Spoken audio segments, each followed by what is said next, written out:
नमस्कार दोस्तों, job official में आपका स्वागत है। आज हम हिंदी में करेंगे विशेषण। दोस्तों, आज मैं जो है आपको विशेषण जो है बिल्कुल आसान तरीके से कराऊंगा।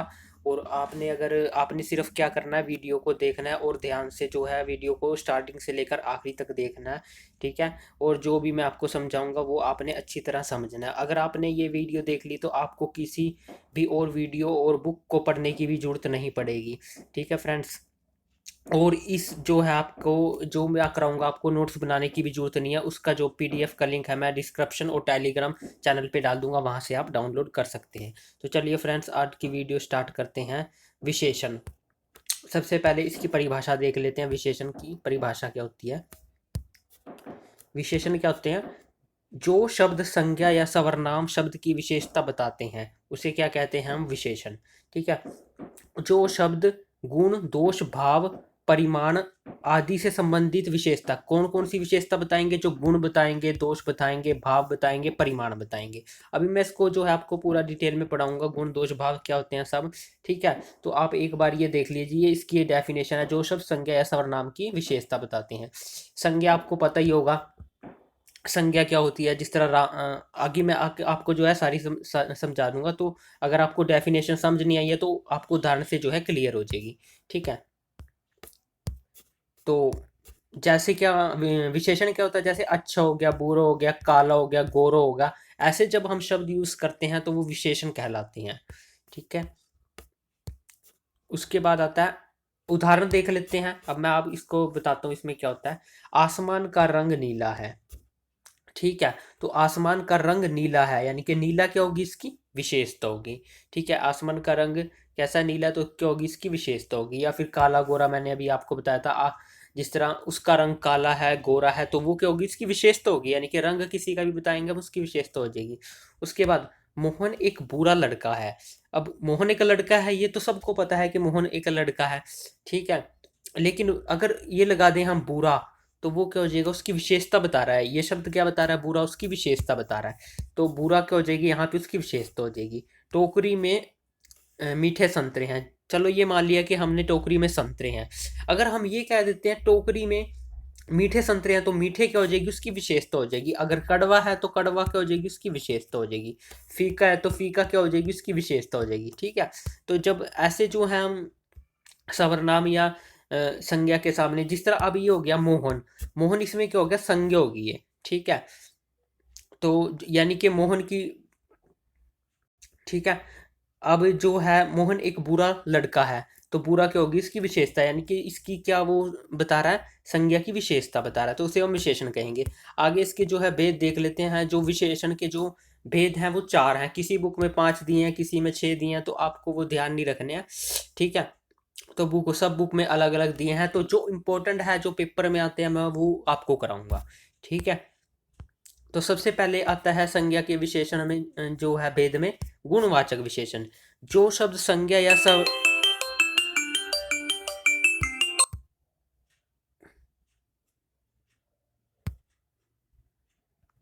तो जो शब्द संज्ञा या सर्वनाम के गुण के रूप की विशेषता बताते हैं, ये तो इसकी क्या होगी? परिभाषा होगी। ठीक है। यानी कि संज्ञा या सर्वनाम के गुण की विशेषता बताते हैं, उन्हें क्या कहेंगे? गुणवाचक। ठीक है। जिस विशेषण से गुण, अब जरूरी नहीं है कि गुणवाचक है कि वो गुण ही बताए, इसमें दोष भी आ जाता है आपका। ठीक है। ये आपको याद रखना है। गुण से अगर आप समझ लो कि गुण या गुण, यानी कि दोष भी उसका एक तरह का गुण ही है।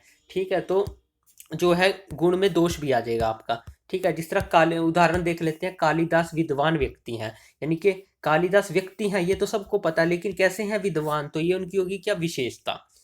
ठीक है। यानी कि ये उनका गुण हो गया। विद्वान होना क्या हो गया? उनका गुण। ठीक है। उसी तरह, वह पेड़ है। वह पेड़ है, सबको पता है कि वह पेड़ है, लेकिन वह लंबा पेड़ है, तो ये लंबा क्या होगी? इसकी, उसका क्या होगा? गुण हो गया एक तरह से। ठीक है। यह फल है, सभी को पता है कि यह फल है। ठीक है। तो ताजा, यह ताजा फल है, तो यानी ताजा क्या होगी? उसकी विशेषता होगी। तो ये आपको याद रखना है, गुणवाचक विशेषण। ठीक है। नेक्स्ट चलते हैं परिमाणवाचक विशेषण। परिमाणवादी में क्या आ जाएगा? परिमाण का अर्थ ही होता है कि मात्रा, यानी कि परिमाण का अर्थ क्या होता है? मात्रा। मात्रा आपको पता ही होगा। ठीक है। तो अभी मैं जो उदाहरण से आपको बिल्कुल क्लियर हो जाएगा। आपको अगर जो है परिभाषा भी समझ नहीं आ रहा तो आपको उदाहरण से जो है क्लियर होते चले जाएंगे। ठीक है, जो विशेषण संज्ञा या सर्वनाम की मात्रा माप तोल परिमाण की विशेषता बताए, यानी कि जिस तरह हम मापते हैं किसी चीज को, तोलते हैं, उसकी विशेषता, उन्हें परिमाणवाचक कहते हैं। परिमाण का मतलब ही होता है मात्रा। ठीक है। अब कई बच्चों को क्या होता है, परिमाण और संख्यावाचक में क्या होती है, कंफ्यूजन रहती है उन्हें। ठीक है, वो उसमें कंफ्यूज रहते हैं, वे समझ नहीं पाते उसको। ठीक है, तो परिमाणवाचक क्या होता है, जो सिर्फ माप तोल शब्द, माप तोल वाले शब्द जो उनसे होते हैं ना, उन्हें परिमाण बोलते हैं हम। ठीक है, तो अभी उदाहरण से आपको जो है बिल्कुल क्लियर हो जाएगा, अगर आपको जो है परिभाषा भी जो है इसकी समझ नहीं आई। जिस तरह 4 किलो दूध। ठीक है, अब हम दूध को किस में जो है मापते हैं, किलो में मापते हैं। दूध को किस में मापते हैं, किलो में। ठीक है, दूध है, हमें सबको पता है। अब ये तो कहेंगी एक दान, एक जो है उसका दूध दे दो, 2 दूध दे दो। हम दूध को किस में मापते हैं, किलो में। उसी तरह रुपया। रुपया क्या हो गया, यानी कि हम रुपए, रुपये से क्या कर रहे हैं, हम कहते हैं 10 रुपये। ठीक है, 20 रुपये। यानी कि रुपया क्या चीज़ है, एक मापने के जो है, मापने की एक जो जो इकाई होगी उसकी। ठीक है, रुपया। अभी ये तो कहेंगे नहीं हम कागज का एक टुकड़ा दे दो। ठीक है, तो रुपया क्या होगी, होता तो कागज ही है, लेकिन हम उसे क्या कहेंगे कि हमें रुपया दे दो, 10 रुपये दे दो, 2 रुपये दे दो, 3 रुपये दे दो। उसी तरह घी दे दो भाई हमें। अब ये नहीं कहेंगे हम कि एक घी दे दो, 2 घी दे दो। अब किलो में लेते हैं हम घी को, 1 किलो घी। ठीक है, उसी तरह परिमाणवाचक के भेद आ जाते हैं आगे। ठीक है, यानी कि परिमाणवाचक के भी क्या आगे भेद है। तो निश्चित परिमाणवाचक, जहां पर वस्तु की नापतोल की निश्चित ज्ञान होता है। निश्चित का मतलब क्या है, अभी आपको उदाहरण में आगे पता चल जाएगा। ठीक है, निश्चित का मतलब क्या है, जिस तरह 5 लीटर घी, तो 5 लीटर, 5 क्या हो गया यहाँ पे, एक निश्चित, यानी कि वो हो गया। ठीक है, 10 किलो घी। अब मैं अगर लिख दूं यहाँ पे ½ किलो घी, तो ये निश्चित संख्या नहीं है। ठीक है, यानी कि निश्चित क्या हो गया, जिस तरह 1 हो गया, 2 हो गया, 3 हो गया, 10 हो गया, 20 हो गया, ये क्या होगी, निश्चित संख्याएं होगी। जहां पर वस्तु की नापतोल का निश्चित ज्ञान होता है उसे निश्चित परिमाणवाचक कहते हैं। अब आ जाएगा आगे अनिश्चित। अनिश्चित कहाँ पे आ जाएगा, जहां पर वस्तु की नापतोल का निश्चित ज्ञान ना हो। ठीक है, जिस तरह क्या हो गया, थोड़ा पानी, थोड़ा आटा, थोड़ा पानी, थोड़ा आटा। ठीक है, या फिर कुछ आटा, चाय में चीनी कम है। यानी कि कम, कम का मतलब क्या है, ना तो 1 किलो है, ना 2 किलो है, या फिर 1 चम्मच, यानी कि कुछ नहीं है, सिर्फ कम है। तो कम को क्या बोलेंगे, हम अनिश्चित बोलेंगे। यहाँ पे थोड़ा क्या हो गया, अनिश्चित हो गया। ठीक है, निश्चित और अनिश्चित में आपको पता चल गया होगा। निश्चित में क्या हो गया, जिस तरह संख्याएं आती है 1 2 3 4 ऐसे। ठीक है, तो आगे चलते हैं इसमें। अब आगे आता है आपका संख्यावाचक विशेषण। संख्या की विशेषता का बोध करवाने वाले शब्द क्या होते हैं, संख्यावाचक विशेषण होते हैं। ठीक है, तो इसका उदाहरण देख लेते हैं संख्यावाचक विशेषण में। इस तरह की मंदिर में 2 पुजारी हैं, तो यहाँ पर 2 क्या हो गया, संख्या से आपको पता ही चल रहा है कि संख्या आ जाएगा इसमें। मंदिर में 2 पुजारी हैं, 2 क्या हो गया यहाँ पे, संख्यावाचक विशेषण। उसी तरह इस घर में 17 लोग रहते हैं, यानी कि 17 क्या हो गया, एक संख्यावाचक विशेषण। ठीक है, संख्या अब संख्या वाचक विशेषण के भी आगे भेद आ जाते हैं। ठीक है, निश्चित संख्यावाचक। ठीक है, भेद जो है इनके आपको अच्छी तरह याद करने हैं, इन्हीं में से जो है पेपर में जो है पूछ लिया जाता है। ठीक है, जिन संख्या सर्वनाम शब्दों से किसी प्राणी, वस्तु आदि की संख्या का ज्ञान हो। ठीक है, ये होगी इसकी परिभाषा। यानी कि जिन संज्ञा या सर्वनाम शब्दों से किसी प्राणी की संख्या या वस्तु आदि का बोधों से निश्चित ज्ञान हो, उसे निश्चित संख्यावाचक विशेषण कहते हैं। अब इसका उदाहरण देख लेते हैं। जैसे मेरे पास अभी हमने पढ़ा ही है ऊपर निश्चित। ठीक है, तो संख्यावाचक में भी यही है, तो निश्चित में क्या हो जाएगा, 2। परिमाणवाचक में अभी हमने पढ़ा है निश्चित परिमाणवाचक, तो संख्यावाचक में भी वही है। जिस तरह निश्चित 1 2 3 जैसे शब्द आ जाए। जिस तरह मेरे पास एक कार है, यानी कि मेरे पास एक कार है, यानी कि निश्चित है। अब निश्चित संख्यावाचक विशेषण के भी जो भेद है 6 है। ये आपको जो है बहुत इंपॉर्टेंट है, इन्हीं में से पेपर में पूछा जाता है। ठीक है, क्योंकि इन्हीं में आपको कंफ्यूजन होगी आगे देखना। अब आता है इसमें भी निश्चित संख्यावाचक विशेषण के भेद में पूर्ण संख्यावाचक विशेषण। फ्रेंड्स, ये जो है आपको जो है अच्छी तरह कोई नहीं कराता, सब ऊपर ऊपर से करा देते हैं। तो इस वीडियो में आपको पूरा जो है टोटल अच्छी तरह कराया जाएगा आपको विशेषण। इस तरह पूर्ण संख्यावाचक विशेषण, जिस शब्दों से संख्या की पूर्ण विशेषता का पता चले। जैसे एक लड़का स्कूल जा रहा है। ठीक है, यानी कि एक लड़का स्कूल जा रहा है, यानी कि एक पूर्ण संख्या है। पूर्ण और अपूर्ण भी आपको आगे अपूर्ण भी आएगी। ठीक है, पूर्ण क्या होगी, एक होगी, यानी एक हो गया, दो हो गया, तीन, ये क्या है, पूर्ण संख्याएं हैं। ठीक है, उसके बाद आ गया अपूर्ण संख्यावाचक। अपूर्ण संख्यावाचक क्या हो जाएगा, जिन शब्दों से संख्या की पूर्ण विशेषता का पता अपूर्ण विशेषता का पता ना चले उन्हें अपूर्ण संख्याएं कहते हैं। जिस तरह 1/2 हो गया, इसको क्या बोलते हैं हम, 1/2 को आधा। पौने को क्या बोलते हैं, 3/4। ठीक है, कई बार ढाई भी बोल देते हैं। ठीक है, दो और आधा। ठीक है, तो ये क्या होगी हमारी अपूर्ण संख्या। जिस तरह आधा किलो गेहूं दे दो, ठीक है, या फिर आधा किलो घी दे दो, तो इसमें क्या हो गई, अपूर्ण संख्या होंगी। 1 2 3 4 क्या है, 1 2 3 4 क्या है, ये क्या है, पूर्ण संख्याएं। ठीक है, तो इसमें आगे चलते हैं। संख्या वाचक विशेषण का अगला भेद है क्रम संख्यावाचक विशेषण। क्रम संख्यावाचक विशेषण क्या है, जिन शब्दों से संख्या के क्रम में आने का पता चले। कैसे क्रम में, कि पहला बंदा ये खड़ा है, दूसरा बंदा ये खड़ा है, तीसरा ये खड़ा है, चौथा ये खड़ा है। जिस तरह लाइन लगा लेते हैं ना, पहला दूसरा तीसरा, तो उससे क्या पता चलता है हमें, पहले दूसरे तीसरे से क्रम का पता चलता है, उन्हें क्रम संख्यावाचक विशेषण कहते हैं। ठीक है, उदाहरण दे इसका आगे। ठीक है, तो आपको सिर्फ ये याद रखना कि क्रम में क्या चीज आएगी। ये इसकी एक ट्रिक भी है कि पहला दूसरा तीसरा क्या हो जाएगा, ये क्रम में आ गया। उसके बाद आ गया आवर्तीवाचक विशेषण। आवर्तीवाचक विशेषण देखो अब इसमें क्या होता है। और आवर्तीवाचक विशेषण में क्या होता है कि इसमें क्या होता है, जिस तरह दूना, दूना ला लो या फिर दुगुना लगा लो। दुगुना तो आपने सुना ही होगा, या फिर तिगुना किसी का, या फिर 5 गुना। यानी कि हमारे पास एक चीज है।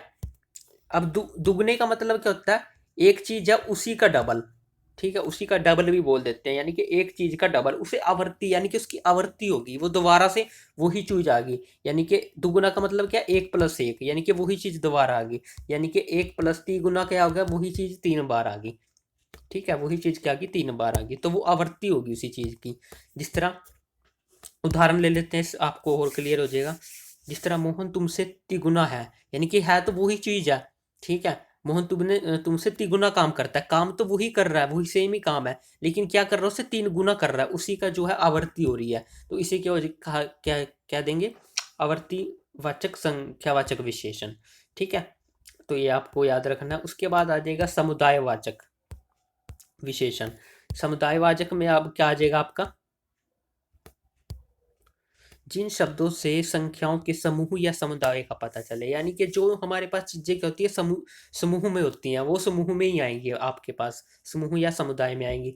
जिस तरह दर्जन हो गया, बत्तीसी होगी, पांचों भाई आ गए, ये इकट्ठे ही आएंगे आपके। जिस तरह हम उदाहरण देख लेते हैं इसका। जिस तरह हम क्या कह देते हैं, 2 दर्जन केले दे दो। अब ये तो नहीं कहते हम 12 केले दे दो, हम 2 दर्जन कहते हैं। यानी कि वो पूरे समूह ही देगा हमें। अगर हम 2 दर्जन कहेंगे तो वो कितने देगा हमें, 12 केले देगा। ये नहीं है कि वो एक देगा या दो देगा। ठीक है, तो ये दर्जन हो गया। उसके बाद बत्तीसी, हम बत्तीसी क्या देखें, अपनी बत्तीसी बंद करो। बत्तीसी मतलब कि हम 32 दांत कह रहे हैं। ठीक है, यानी कि 32 दांतों का क्या है, एक समूह है।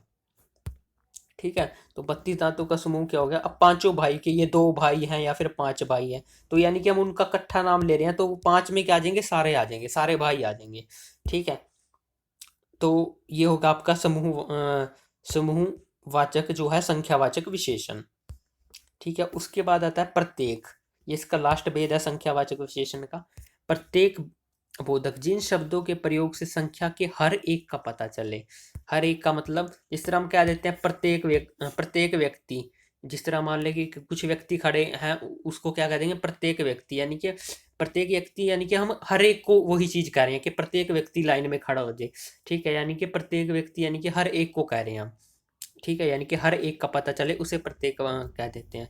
इस तरह एक एक को चुन कर मारूंगा, यानी कि एक एक को चुनकर, यानी कि जितने भी बंदे खड़े हैं वो सबको कह रहा है कि एक एक को मैं चुन कर मारूंगा, सबको मारूंगा। ठीक है, उसके बाद है अनिश्चित संख्यावाचक विशेषण। तो अनिश्चित संख्यावाचक विशेषण में ये क्या था, आपके निश्चित संख्यावाचक विशेषण के भेद थे सारे 6। ठीक है, अब आप क्या जाएंगे आगे, अनिश्चित संख्यावाचक विशेषण। अनिश्चित संख्यावाचक विशेषण आपने वही है परिमाणवाचक में। आप कंफ्यूज हो जाओगे ना इसमें, परिमाणवाचक में, परिमाण में क्या आएगा, मापतोल वाली आएगी। लेकिन अनिश्चित संख्यावाचक विशेषण में जो है अनिश्चित, जो जो संख्याएं आएंगी वो अनिश्चित आएंगी। ठीक है, उसमें परिमाण, अनिश्चित परिमाण वाचक में क्या था, सिर्फ नापतोल वाली चीजें आएंगी, इसमें आपकी सारी आ जाएंगी। जिस तरह कुछ बच्चे, ठीक है, कुछ बच्चे पार्क में खेल रहे हैं, तो ये क्या हो गया, कुछ क्या हो गया यहाँ पे अनिश्चित हो गया। थोड़ा सा खाना ले जाओ, थोड़ा सा खाना ले जाओ, यानी कि ये भी क्या हो गया, अनिश्चित परिमाण, अनिश्चित संख्यावाचक विशेषण। ठीक है, अनिश्चित संख्यावाचक विशेषण। तो आपको कंफ्यूज नहीं होना दोनों में, आपको जो है ये चीज याद रखनी है। उसके बाद आ गया संकेतवाचक विशेषण। अब संकेतवाचक विशेषण में इसकी जो है परिभाषा देख लो पहले। जिन शब्द संख्या या सवर्ण, जो शब्द संख्या या सर्वनाम की ओर संकेत करते हैं, यानी कि उनकी तरफ क्या करते हैं, संकेत करते हैं, या जो शब्द सर्वनाम होते हुए भी किसी संख्या के पहले आकर उसकी विशेषता प्रकट करें। कैसे करें वो आगे आपको उदाहरण से मैं समझा देता हूँ। वह गाय दूध देती है। अब जिस तरह मान लो कि कोई गाय खड़ी है, हमने उसे क्या कह दिया कि वह गाय दूध देती है, यानी कि वह उसकी तरफ हम इशारा करके कह रहे हैं, यानी कि वह किसकी तरफ, ये सर्वनाम किसकी तरफ जो इशारा कर रहा है, गाय की तरफ इशारा करता है। ठीक है, तो क्या हो गया इसमें, यानी कि ये संज्ञा, गाय क्या होगी इसमें, संज्ञा, यानी कि इसकी तरफ इशारा कर रहा है, यानी कि ये क्या हो गया, संख्यावाचक जो है, संकेतवाचक जो है विशेषण हो गया। ठीक है, यानी कि इसकी तरफ इसमें जो है कंफ्यूजन हो जाती है कई बार। ठीक है, तो वैसे तो ये बहुत बड़ा टॉपिक है, लेकिन मैं आपको जो है फिर भी आपको जो है इसी में समझा रहा हूँ। ठीक है, संकेतवाचक या सर्वनामिक बहुत बड़ा टॉपिक है आपका। ठीक है, तो एक बार डेफिनेशन और देख लेते हैं। जो शब्द संज्ञा या सर्वनाम की ओर संकेत करते हैं, या जो शब्द सर्वनाम होते हुए भी संख्या से पहले आकर उसकी विशेषता बताते हैं, यानी कि संज्ञा से पहले आकर उसकी विशेषता बताएंगे, उसे क्या कह देंगे, संकेतवाचक सार्वनामिक विशेषण। ठीक है, यानी कि वह गाय दूध देती है। ठीक है, वह गाय यानी कि उस गाय की बात कर रहे हैं जिसकी तरफ हम देख रहे हैं। ठीक है, यह पुस्तक मेरी है, यह पुस्तक, यानी कि ये क्या कर रहा है, इसमें सर्वनाम क्या कर रहा है, उस पुस्तक की ओर संकेत कर रहा है। ठीक है, या फिर एक ट्रिक हो रहा है इसकी आपको याद करने की, ऐसे वाक्य जिनमें सर्वनाम संज्ञा के पहले आते हैं, यानी कि सर्वनाम अगर संज्ञा के पहले आ गए ना, तो आप लगा देंगे उसमें सर्वनामिक विशेषण लगा सकते हैं, या फिर संकेतवाचक विशेषण उसमें लगा सकते हैं। क्योंकि यहाँ पे गाय क्या होगी, संज्ञा होगी, पुस्तक क्या होगी, यहाँ पे एक संज्ञा होगी, इसके बाद सर्वनाम आ गया, आप जो है आसानी से इसको लगा सकते हैं। ठीक है, जैसा भी आपको सही लगे वैसा आप याद कर सकते हैं। मैंने आपको दोनों मेथड करा दिए हैं इसके। ठीक है, दोनों तरीके आपको बता दिए।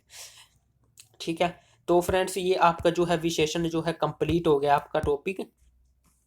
ठीक है, ये थोड़ा जो है आपको पूरे डिटेल में ही पढ़ना पड़ेगा, तभी आपको जो है क्लियर होगा, क्योंकि पेपर में जो है आपको कुछ भी पूछ सकता है। तो फ्रेंड्स अगर ये वीडियो आपको अच्छी लगी है तो चैनल को सब्सक्राइब करें और वीडियो को अपने दोस्तों के साथ शेयर करें। धन्यवाद फ्रेंड्स।